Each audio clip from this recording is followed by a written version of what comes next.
Hey guys, welcome back to my channel. Wow, it has been a long time since I've done that intro. Today's video is going to be all about my feature in Gardener's World. And so I thought I would share a little bit of tea and let you guys know how that all came about.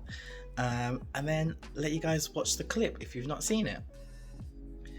So I think that the episode aired the week before Chelsea. But actually, I was in discussions about Gardener's World, I think around about April, May of 2021, and we didn't actually get to filming this segment until September in 2021. So I've had to keep this a secret all the way through. So I think we were gonna start filming in early summer last year, but then Miss Rona came along and she had other ideas. But the production team felt that it would be best to wait until September, where restrictions have been lifted, so that they could bring in a camera crew and really tell my story here of the Cloud Garden and Chad and the rest of the gang. And I can't lie, like I was a little bit upset at the time because I thought, oh no, we're gonna miss, we're gonna miss the season. And the episode ended up airing this year. And if I had known at that time of filming that I was going to be building an exhibit at the Chelsea Flower Show, I would never ever have believed you. And it just goes to show how sometimes I'm gonna get upset. Sometimes things are just meant to happen, and we need to just accept that. And I'm so glad that things did happen the way that they happened, because it was just such an amazing flow, going straight from Gardener's World right into Chelsea. But what I did want to do is share with you a little bit of footage of the day of Gardener's World, because I was pretty bleak at the time.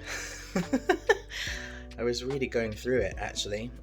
There were some real big significant changes in my life at the time, and I've got to give the production crew at Gardener's World just the biggest thank you, because they really lifted my spirits. And I was really, really happy to say I'm still in contact with the whole team. And yeah, anyway, here's that footage. Morning, everyone. I just got out the shower. It is the day of Gardener's World, and I don't know, for some reason I just feel really bleak today. I thought I would be brimming full of energy because the meeting yesterday was so good and the team are just so lovely, but today I woke up and I don't know whether it's nerves or whether I'm overthinking everything, but I'm not there today. I hope that I can find a way to turn it around and smash it. Anyway, I'll try and keep you guys updated. The producer Kath gave me some really brilliant advice, and I was beginning to feel a little bit better. One of my core values as the Cloud Gardener is to not give up, and I pushed myself, and this is me after the interview. So without further ado, here's the segment.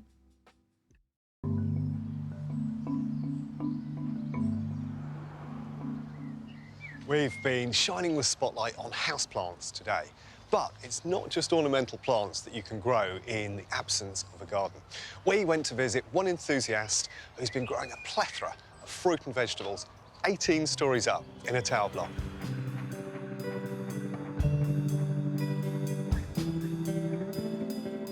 In the balcony garden, I am growing lots of different types of tomatoes. And then I have peppers, chilies, sweet potatoes, spinach, sweet corn, passion fruits, grapes. That sounds pretty ridiculous now when I'm saying it aloud. I haven't actually done that before. Wow. My name's Jason. I live in city centre of Manchester and I'm on the 18th floor. When I moved into this property, it was just as the pandemic had hit. And then, of course, one of the only places that were open were garden centres, so I had no other choice but to go plant shopping. It's a south-facing balcony. It's roughly about 10 metres long. What I chose to do is just get one flower, and I thought that would just really brighten up the space a little bit. And it happened to be a marigold. And then I wasn't happy with just the marigold. And then a year and a half later, it's turned into this jungle, like it does. The microclimate for the balcony is completely different to a ground level gardener. So we had a heat wave a while back, and I think we were having temperatures of around about 32 degrees at ground level, but up here it was 42, 46. And so the stress that puts the plants under, those fluctuations are really, really difficult to contend with. And so it's a constant learning curve. But it's also a unique challenge because it works in reverse.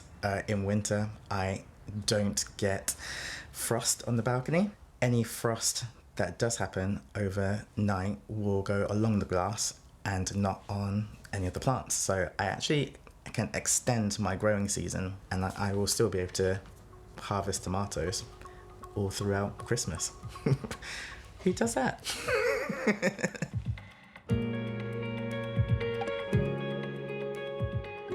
With the indoor garden, I have a particular type of plant that I like. It can't just be something with a green leaf. It has to be something with a particular shape, or a vine, or a size. There's got to be something kind of unique about the plant. I think naming some of my plants has probably helped me to see them as part of my family. Like Chad, for example, he is my monstera, my very first houseplant. I was going to cut and propagate him, but I couldn't bring myself to do it. So then I decided, okay, fine, let me go and buy another plant. So then I bought a smaller one, a baby one, and her name is Becky. But then because I named her Becky, now I can't propagate from her either. So it's pretty ridiculous. So now I've ended up with multiple plants, and they just have to leave them to do what they want to do. I don't like the word suffer or struggle, but I have to deal with anxiety and depression, and so sometimes I will wake up and I will not want to get out of bed. It's just a fact. And then what keeps me going, or what will push me to make that first step to get out of bed, is knowing that I need to go and water Simon. I need to go and look after Chad. I need to go and get Teddy ready. And it's just having those little bits and pieces, and because I'm kind of giving back to nature a bit, it kind of helps me as a person, and then I feel a lot better and can start my day. With this particular elephant here, when I brought it home, the leaves snapped and it only had this leaf left. It was looking pretty miserable, but I decided to continue working on it and feeding it, giving it water, and now it has produced this larger leaf and it's now producing a new one. So I think because at times I might feel broken, I would look at this plant and feel kind of connected to it in a way, and so it's kind of a reminder to me of what I need to do to take care of myself. I need to put the work in myself in order to bounce back.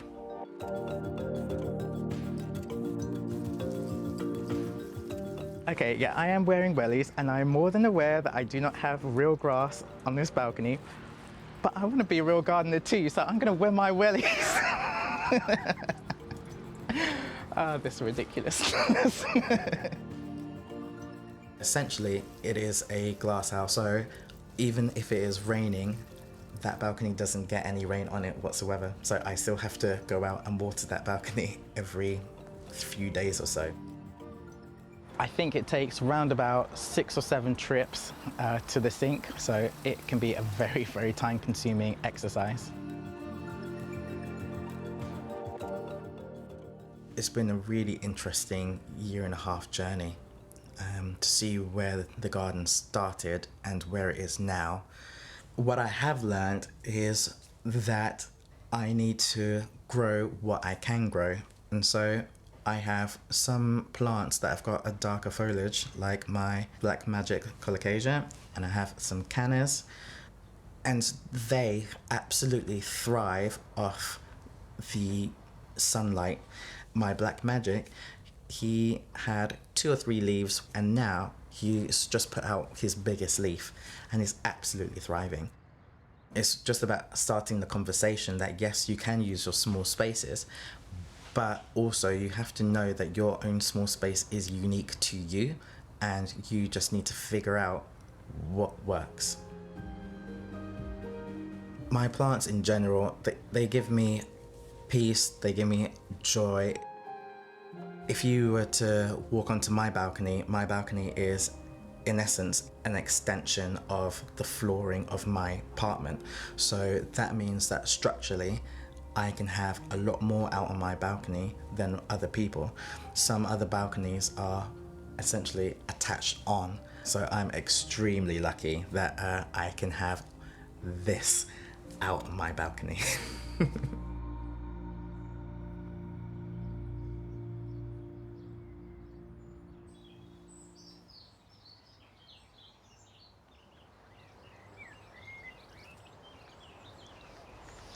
I really approve of Jason wearing wellies to garden indoors. It's excellent.